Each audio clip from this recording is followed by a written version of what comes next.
I got to say though that I did at the Providence Merrimack game last night. There were a lot of pro scouts and front office guys there, and one of them I talked to, a very knowledgeable guy, suggested that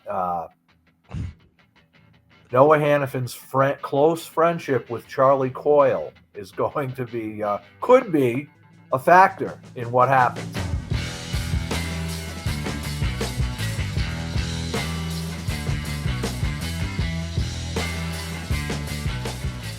And welcome into the Bruins Beat on CLNS Media, powered by Prize Picks. My name's Evan Marinofsky, alongside the great Mark Divver.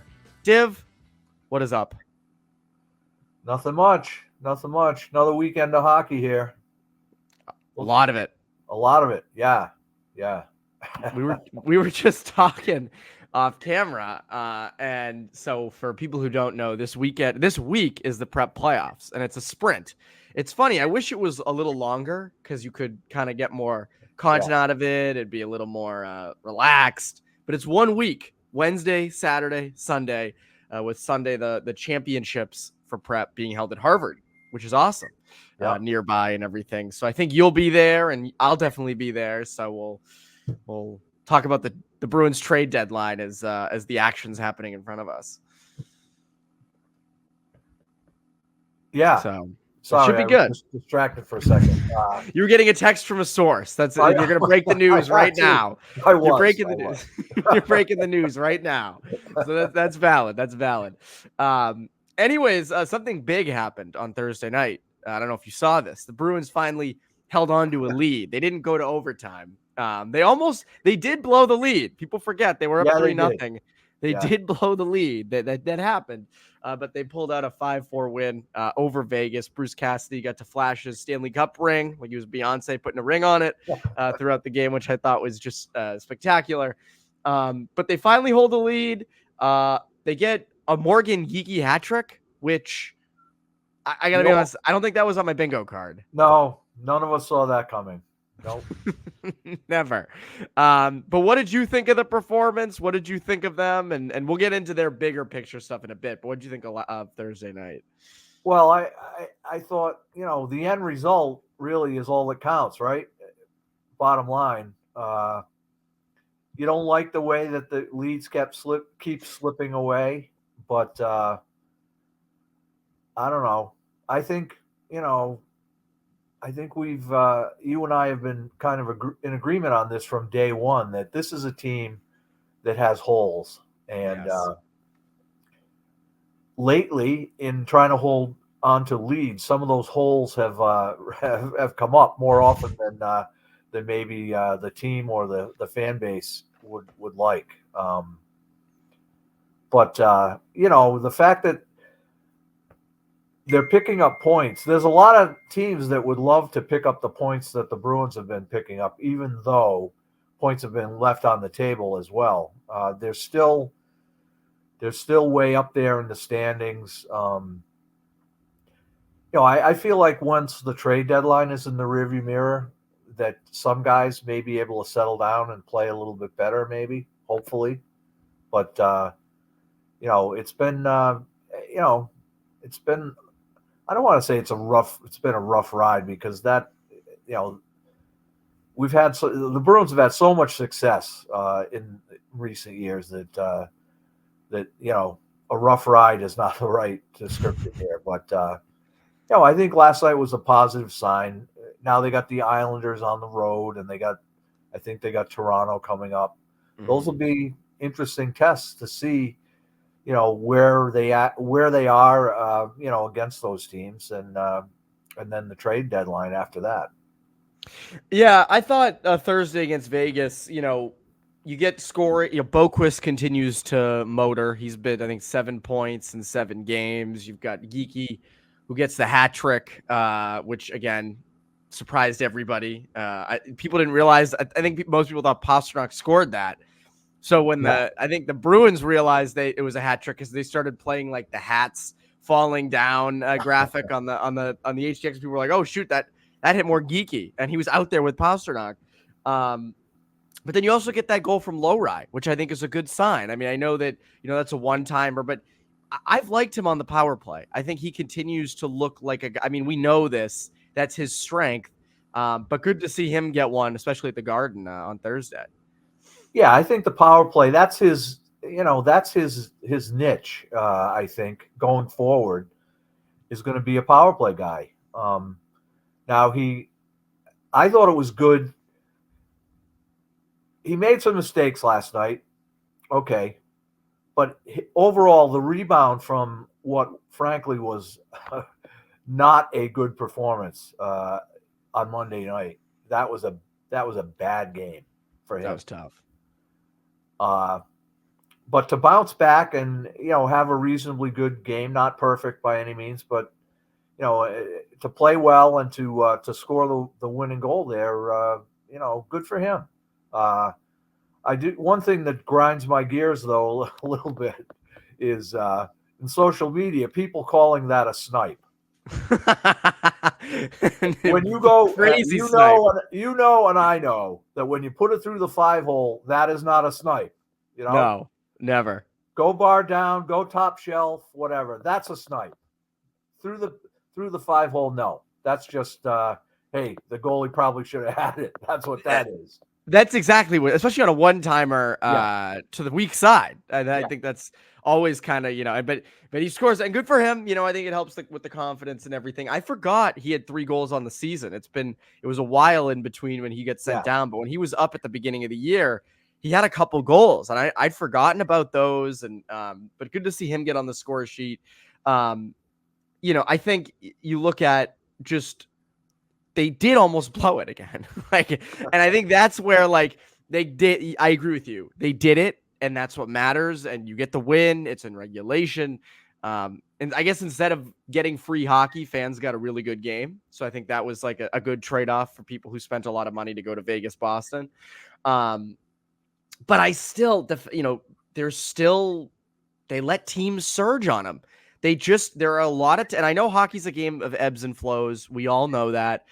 But it feels like when other teams start to surge, the Bruins really, really take a backseat. They get very conservative, and they kind of let teams do what they want. And, if you want to be like that late in a game like they were, and you want to defend the house and this and that, then great. But during that second period surge, it's like, man, that's still there. Yeah, it's like they don't have an answer for those. And so what would that answer be? One thing I think it would be is a first line center who can get the puck in the defensive zone and find a way to break it out or carry it out himself. And when Patrice Bergeron was in the lineup for 20 years, you could count on that. And now it's other guys, and it's not happening right now. So, I don't know what the answer is there, short of they should acquire a number 1 center. But it's just one of those things. The tide starts going against them. They haven't been able to reverse it. No, I agree with you. As I was watching the game last night, I had this take come to me. It was like the clouds parted, the sunlight came through, and hit me of not an idea, but something the front office might consider. Because the deadline is a week away now. In 1 week's time, we will be breaking down what they did, what they didn't do. But there's something came to me as I was watching that Vegas game last night. And I want to get into it, but first, a quick word from our sponsor. Testing my skills on Prize Picks this season is the most exciting way to play daily fantasy sports. If you have the skills, you can turn $10 into $1,000 with just a few taps. Prize Picks is really simple to play. I can make my picks and submit my entry in less than 60 seconds. Quick withdrawals, easy gameplay, and an enormous selection of players and stat types are what make Prize Picks the #1 daily fantasy sports app. It's skill-based, so if you watch a lot of hockey like I do, pick more or less the number of shots on goal a top player like Connor Bedard or Sidney Crosby might have in a game. So download the app today and use code CLNS for a first deposit match up to $100. Again, download the app today and use code CLNS for a first deposit match up to $100. Prize Picks. Pick more, pick less. It's that easy. Now, back to the show. So, as rough as the last month has been, as rough as since the All-Star break, the blown leads, the lost games in overtime, the close losses, I wonder if, and this isn't inside information, but as we hear more about potentially Linus Ullmark getting shopped and the Bruins being potentially in on Noah Hanifin and guys like that and big moves like that, I wonder if the front office looks at this team being close, being in all these games. They're not getting blown out. It's not 7-1 losses. It's not even 6-3 losses. They're 4-3 overtime losses, 5-4 shootout. It's close games like that. I wonder if they look at this and say, okay, this roster can do that, but maybe one big forward, a number one center, gets them over the top. Maybe a top four defenseman like a Noah Hanifin. That's what's preventing us from not finishing out these games. And the more close games they've had in the last month, the more it's kind of hit me on what if that's their approach. Because my view of it has been, this is a good roster, not a great roster. You don't have a ton of assets. Don't mortgage the future. Get a couple, get some depth pieces. Go into the playoffs with the goalie tandem, and I still believe that's what they should do. But I wonder if they continue to have these close games as they've had over the last month, if they're thinking, maybe, Noah Hanifin gets us over the top, or Elias Pettersson from Vancouver. Maybe that's what is missing. That's what gets us past all these teams and turns the tide when other teams are surging. Do you think that's possible at all? Well, I think that's highly unlikely because I think that the other holes in the roster, or just the general makeup of the roster, that maybe isn't built for playoff hockey. Maybe the all-out warfare that playoff hockey is. I don't know that Boston has enough to measure up to that. I think if they had Milan Lucic in the lineup, well, they'd be one step closer to it, but they don't. So I don't know that it's one player. It's the old thing. They're one player away, but the player is Wayne Gretzky. So yeah, it would be great. Hanifin would make them a better team, no doubt about it. Does it make them a team that can make a run in the playoffs? Well, maybe it does, but I would tend to say no, it doesn't. Maybe they win one. Maybe they win. They get to the second round with him. Maybe they get past the second round, and then it's a crapshoot going from there. But I don't know what they're going to do. Whether that's their way of thinking is that Noah Hanifin, or I don't think Pettersson. Honestly, I don't think Vancouver in any way, shape, or form is going to trade him. But no. It's an interesting take, but I don't know. I think it's going to be intriguing to see what they do. Do they make one big move? Do they make three small moves? I mean, I really have no idea what the thinking is at this point. I got to say though that I did at the Providence Merrimack game last night. There were a lot of pro scouts and front office guys there, and one of them I talked to, a very knowledgeable guy, suggested that Noah Hanifin's close friendship with Charlie Coyle is going to be could be a factor in what happens. Now, I don't know. Who knows, right? I think that would be fun if that were something that factored into it. I don't know. I don't know what other friends Noah has around the Bruins. I know he skates with some of those, or works out with some of those guys in the summertime. Obviously he's close by, but the Coyle Hanifin thing, is it could be interesting. Who knows? That's an interest. So would that be more free agency, or would that be? Well, I think the thinking is that, okay, he wants to come to Boston. He wants to not just be a rental, but he wants to sign. And I'm mostly making this up. So, nobody's telling me that he wants to come to Boston or that he wants to sign an extension. But I think it's reasonable to assume that, that factors into it, that he does want to sign an 8-year contract or a long-term contract. And why wouldn't he want to be in his hometown of Boston? So, I think those things are certainly a possibility, but I wouldn't, I wouldn't go on Twitter and shout out that, this is going to happen and this is why, because who the hell They're knows? best friends. They're best friends. Screw the state taxes in Florida, the lack of state taxes in Florida. Charlie Coyle takes precedent. That Weymouth Norwood thing, we know, they're practically sister towns, those two. So, who knows? There'll be a clause in Noah Hanifin's contract with the Bruins that says he has to come watch one Sebs game a week with me and you. That's what has to happen. Which might not be so fun next year, but that's a different topic for another day. Right. That's an interesting point, though, because I think everyone looks at the local connections that Hanifin has, but I think the Coyle thing hasn't been brought up yet about them being buddies. So that would be an interesting development if he goes to market in the offseason and, there's suddenly there would be a bidding war for Noah Hanifin. And I guess Charlie Coyle would be like on his doorstep, or maybe he's like FaceTiming him or Snapchatting him or something, being like, pick him up at the airport and, letting him live in his spare bedroom, all that.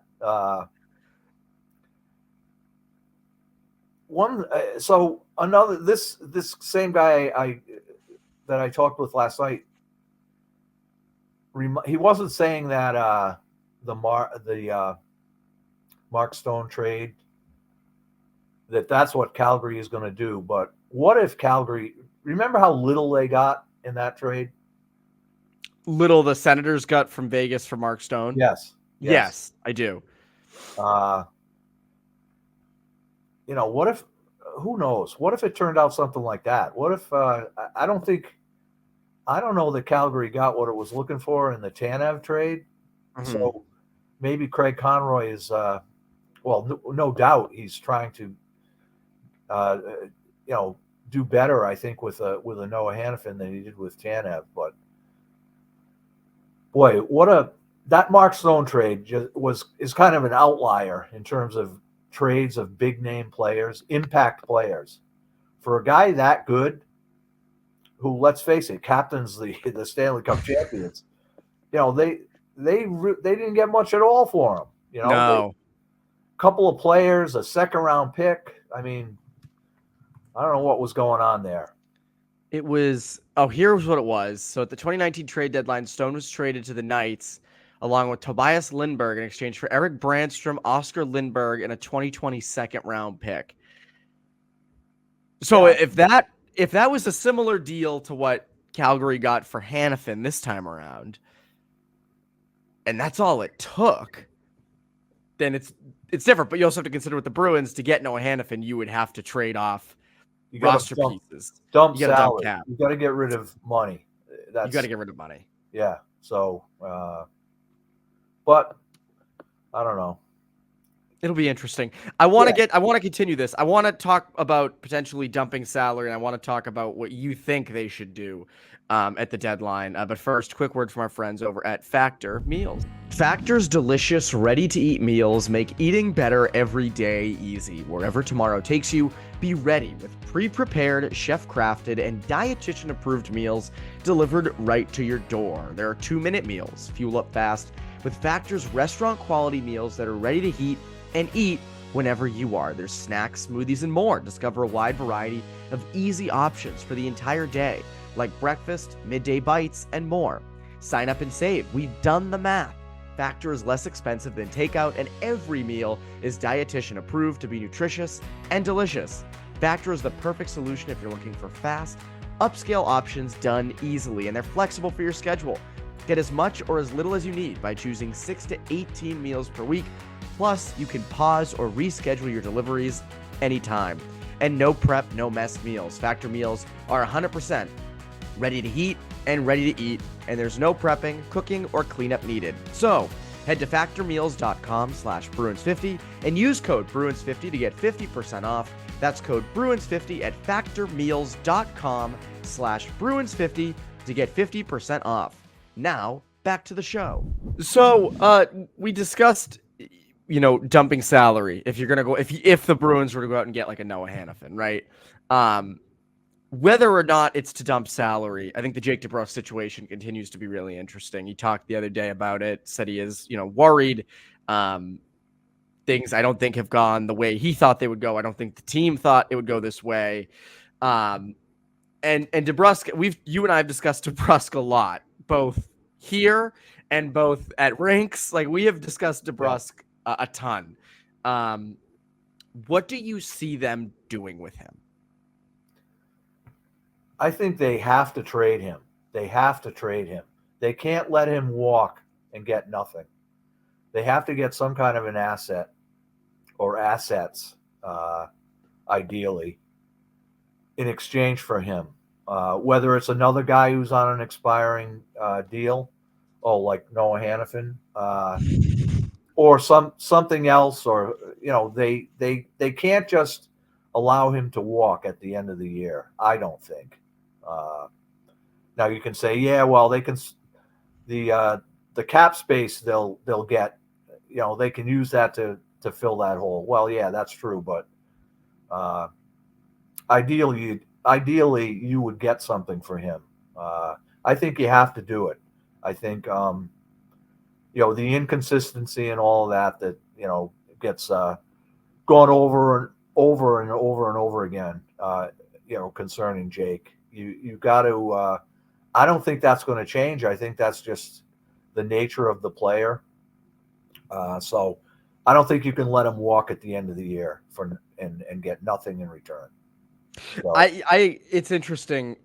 Mid-year I thought the Bruins were going so good. You have to stick it out with DeBrusk because of the way that they were playing. They were first in the NHL, and it's hard to sell off roster pieces when you're that good.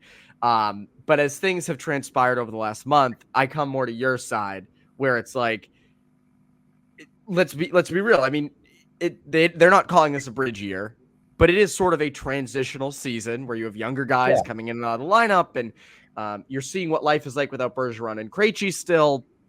And, it's kind of you're dipping your toe in the water a bit on what this next generation of the team is going to be. DeBrusk has had a down year. I know that the advanced analytics on him are pretty good, and there are nights that and he is defensively responsible, but the production hasn't been there. And that's, again, we've said it 1,000 times, that's what matters most with Jake DeBrusk.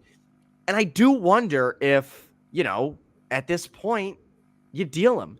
Because are you going to, even with all that cap space, are you going to lock in with him long-term for a lot of money?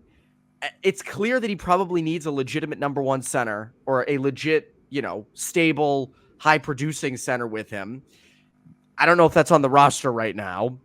Yeah. And I just, to fathom in a season like this, letting DeBrusk walk for nothing and not getting anything in return. Because you could also make the case, and Conor Ryan's made this case a bunch, it's viewed as a shakeup trade. If you dealt DeBrusk a 1-for-1 player swap, if you could find that, right? Like, just to shake the lineup up. Get something for him, whether that piece sticks here or not. It's something different. If that helps you depth-wise up front, depth-wise in back.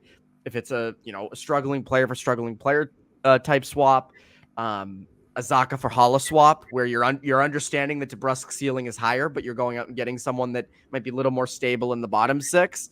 Maybe that is a better move than just letting DeBrusk walk completely for free. But then you have the other side of it where, like, DeBrusk in the past has been a good postseason performer, and there is that potential that he does snap out of it. You see, like, the game against Edmonton last week where he was dynamite, but then it's that inconsistency that keeps popping up, and you can't I agree with you. You can't let guys just walk and get nothing for them.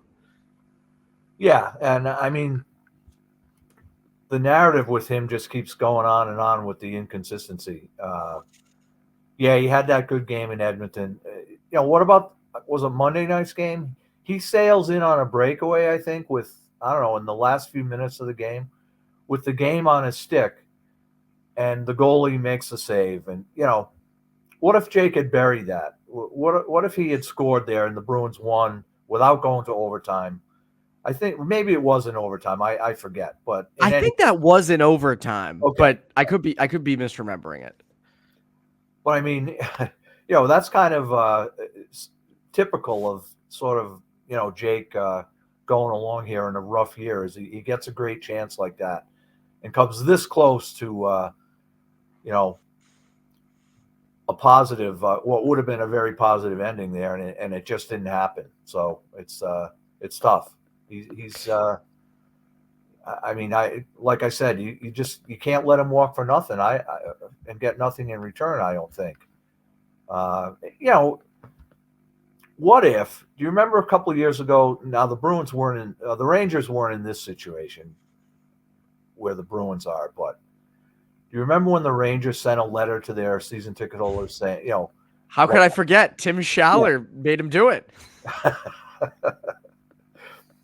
What if Bruins management said, you know what? We aren't winning anything this year. We've come to the conclusion that we aren't winning anything this year. We aren't winning the cup this year. So we're going to trade Jake. We're going to trade Grizzly. We're going to trade the assets that we have that are on expiring deals, and we're going to build for next year, the year after, and the year after that. How do you think that would go over like a lead balloon, right? I don't even think that would get through ownership. Never mind the fans. Of course it wouldn't. There would be. Wait a minute. You're going to do what? We're not going to get playoff tickets this year. Are you kidding me?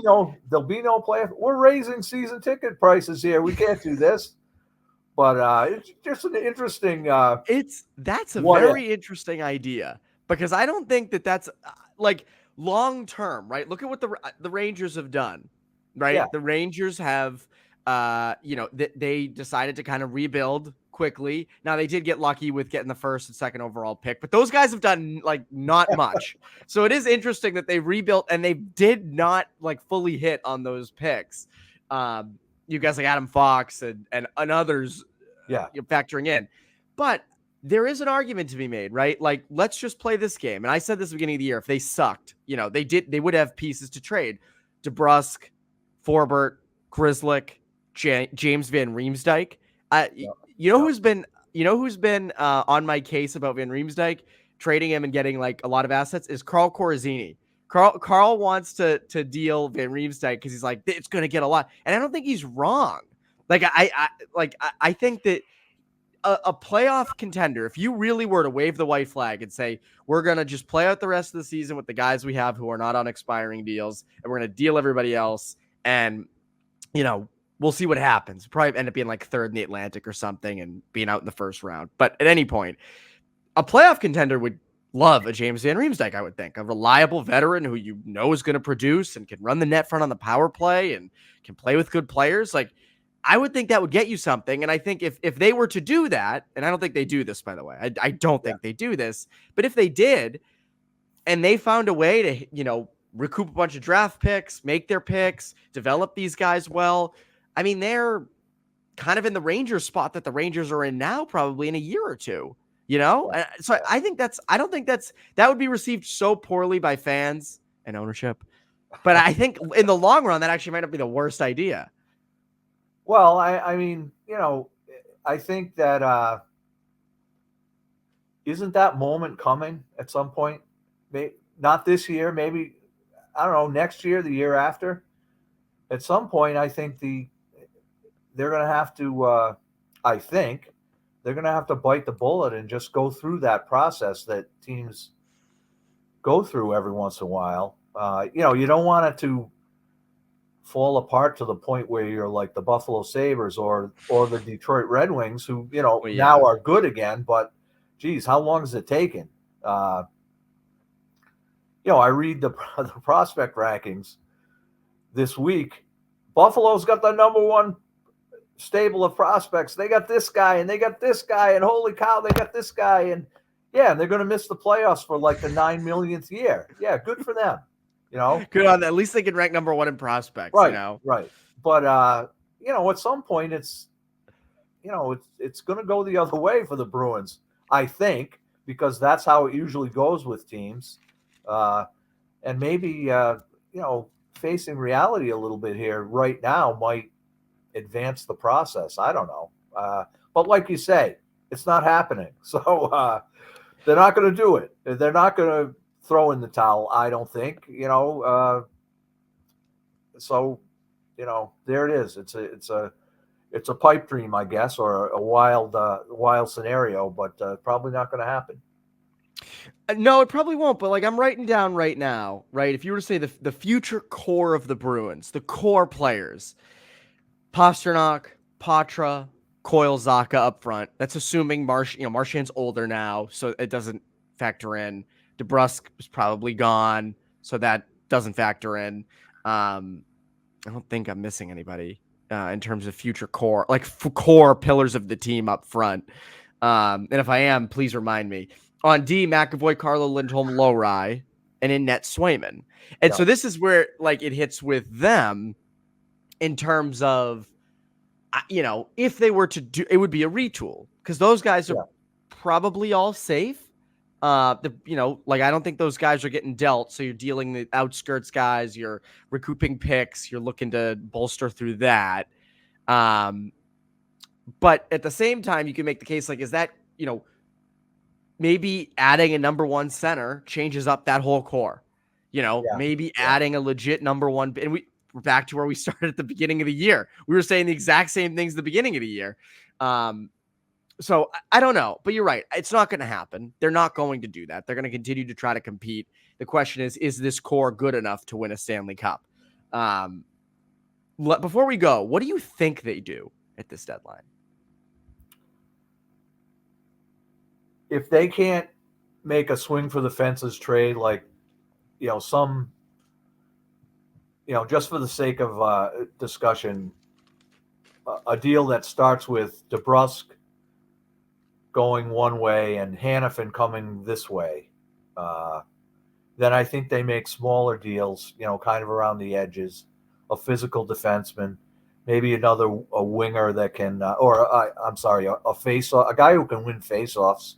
That would be nice. In the defensive zone in the last minute of the game or in overtime. I think they make trades around the edges like that. Maybe who was the guy they got? They brought in a big physical defenseman a couple of years ago, a righty. I can't remember his name. It wasn't Tenorti. Tenorti's a lefty. Not Tenorti, no. Who was it? What do you remember? What year? No. No, I don't remember what year. What I do remember is that I watched that guy in the American League for years, and he was horrible. The truth comes out.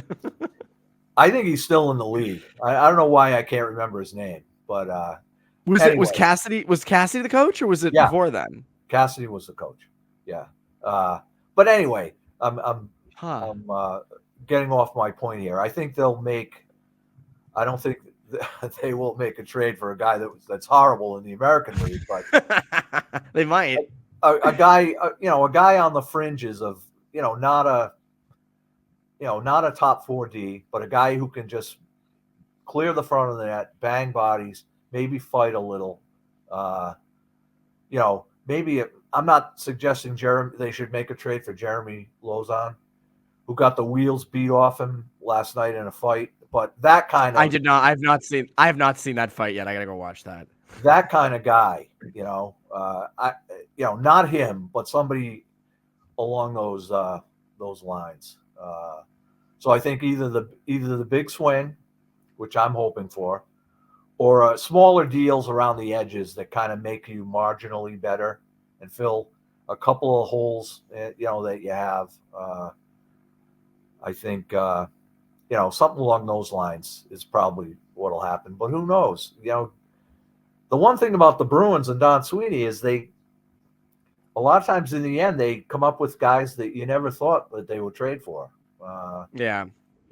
So we'll see what they got up their sleeve this time. I don't know. I feel like I assume it's more the route you just mentioned of the guy you weren't thinking of, wasn't on your radar, and they're a depth forward and a depth physical defenseman. I would assume that's the route they go. For content purposes and for interest and watchability, I would love for them to go swing for the fences. I think, though, for the good of your assets and what you have, I'd rather keep the 2025 first. I would rather, keep low rye. And, the Hanifin thing's interesting. I was talking about this with Haggs. If you're getting Noah Hanifin, right, and suddenly your top four is Hanifin, McAvoy, Lindholm, and Carlo, where's Lowry in that mix? Like, Lowry ideally is going to be a top four defenseman, you hope, in the next 3 years. In that top four, he's not breaking in. So are you dealing Lowry if you get Hanifin? Maybe you are. I may have mentioned this earlier in the year, but before Lowry came up, the pro scouts that, are in Providence on a regular basis, a couple of them thought that, and were filing reports that rated Lowry as a number 5-6 defenseman in the NHL. So with those four guys ahead of him, presumably, then that's exactly where he is, a 5-6. That's true. But I mean, I don't know. I don't think of him as an untouchable. You'd like to keep him, I think, given what else they have. But who knows? They may.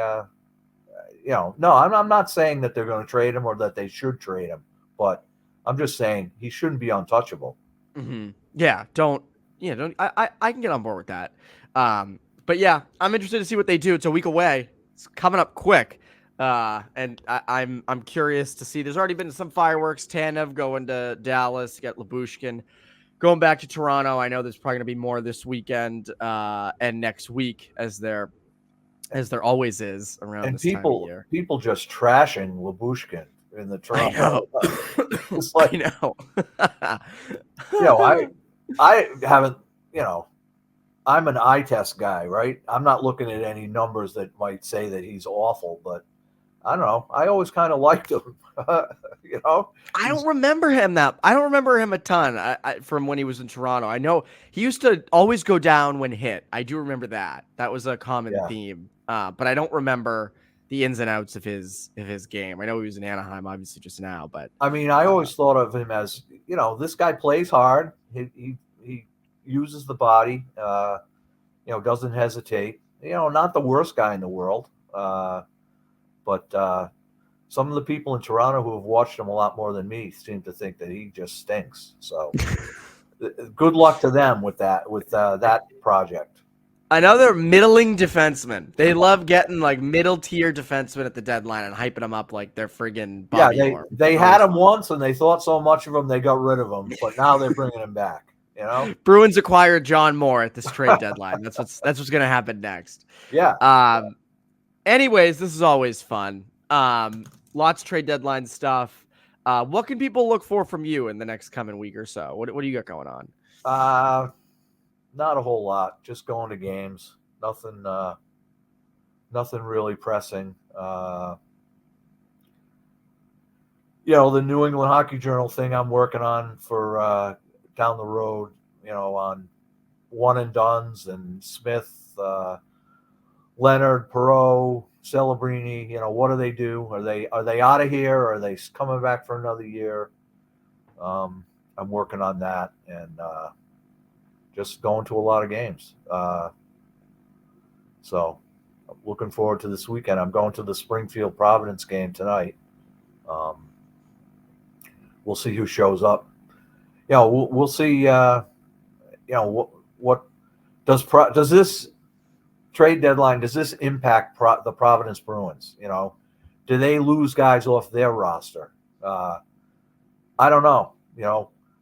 Nobody makes a lot of money down here, so they might want to keep those guys, right? It's a reminder that Jacob Verana of Springfield won't be playing tonight because he's suspended, but He's making $5.75 million to play. I was gonna say he's got a big contract. Yeah, he's making that to play in Springfield. So things could be worse. It could be. Oh my God, I forgot about that. That's a lot of money. Anyways, yeah, that is a lot of money, especially to be down there. But always fun talking hockey with you. And yeah, that's Bruins Beat. We're powered by Prize Picks and our good friends as well over at Factor Meals. We will see you next time and have a great rest of your week.